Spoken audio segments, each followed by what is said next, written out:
আকাশবাণী কলকাতা। স্থানীয় সংবাদ পড়ছি শুভ্রা চক্রবর্তী। নতুন দিল্লির পুরনো সংসদ ভবনের সেন্ট্রাল হলে এনডিএ সংসদীয় দলের বৈঠক শুরু হয়েছে। BJP, TDP, JDU, LJPR, Shiv Sena, Shinde গোষ্ঠী, জেডিএস সহ এনডিএ শরিক দলগুলির জয়ী সাংসদরা বৈঠকে উপস্থিত আছেন।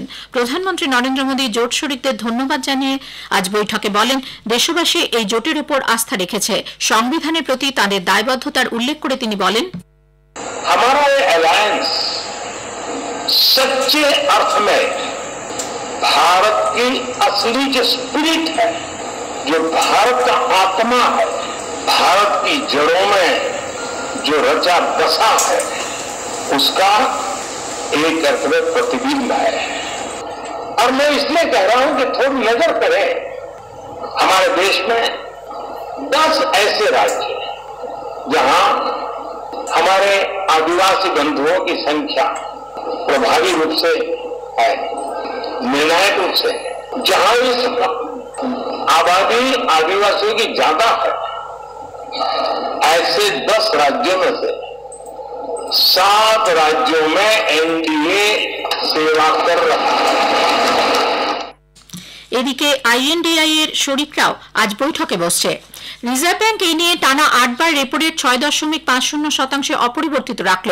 এর পাশাপাশি স্ট্যান্ডিং ডিপোজিট ফ্যাসিলিটি এসটিএফ 6.25% এবং মার্জিনাল স্ট্যান্ডিংস ফ্যাসিলিটি এমএসএফও এবং ব্যাংক রেট 6.75% থাকছে বলে জানিয়েছেন আরবিআই এর গভর্নর শক্তিকান্ত দাস।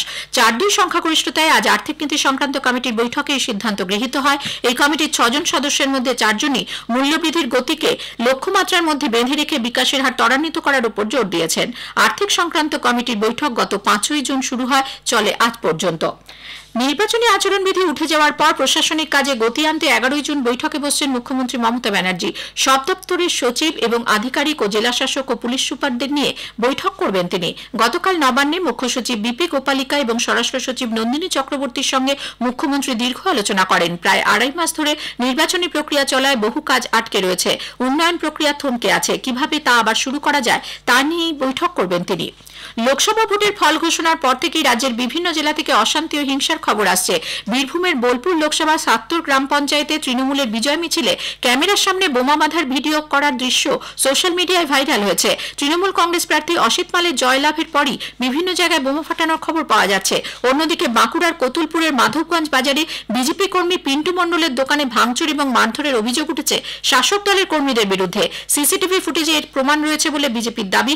কতুলপুর ব্লক তৃণমূল কংগ্রেসের পক্ষ থেকে এটি বিজেপির গোষ্ঠীদ্বন্দ্ব বলে জানানো হয়েছে।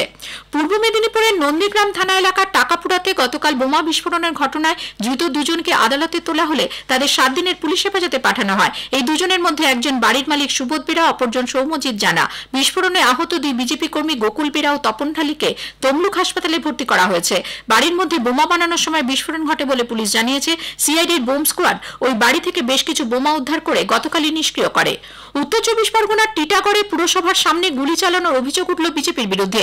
অভিযোগ, গতরাতে ব্যারাকপুরের নবনির্বাচিত তৃণমূল কংগ্রেস সাংসদ পার্থ ভৌমিকের জয় উদযাপনে খাওয়া দাওয়া চলছিল।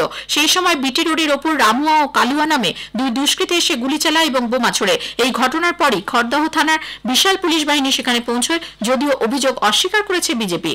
এদিকে কোচবিহারের তুফানগঞ্জ বিধানসভার অন্দারন ফুলবাড়ি গ্রাম পঞ্চায়েতের 188 নম্বর বুথের সরকারি পানীয় জল সরবরাহের কল তুলে নিয়ে যাওয়ার অভিযোগ উঠেছে তৃণমূল বুথ সভাপতির বিরুদ্ধে। ঘটনায় এক বিজেপি কর্মীকে মারধরের অভিযোগ উঠেছে। অন্যদিকে তুফানগঞ্জের দেওচড়াই সন্তোষপুর এলাকায় বিজেপি কর্মীদের বাড়ি ভাঙচুরের অভিযোগ তৃণমূলের বিরুদ্ধে। অভিযোগ অস্বীকার করেছে শাসক দল। শিয়ালদা স্টেশনের 1 থেকে 5 নম্বর প্ল্যাটফর্মে সংস্কারের কাজ চলায় গত মধ্যরাত থেকে শিয়ালদা মেন এবং উত্তর শাখায় ট্রেন চলাচল নিয়ন্ত্রণ করা হচ্ছে। এর জেরে আজ অফিসের ব্যস্ত সময় দুর্ভোগে পড়েন যাত্রীরা। রবিবার দুপুর 2টো পর্যন্ত বন্ধ থাকবে এই 5টি প্ল্যাটফর্ম। অন্যদিকে আজ অফিস টাইমে টিটাগড় স্টেশনে ট্রেন থেকে পড়ে গিয়ে এক অফিস যাত্রীর মৃত্যু হয়েছে।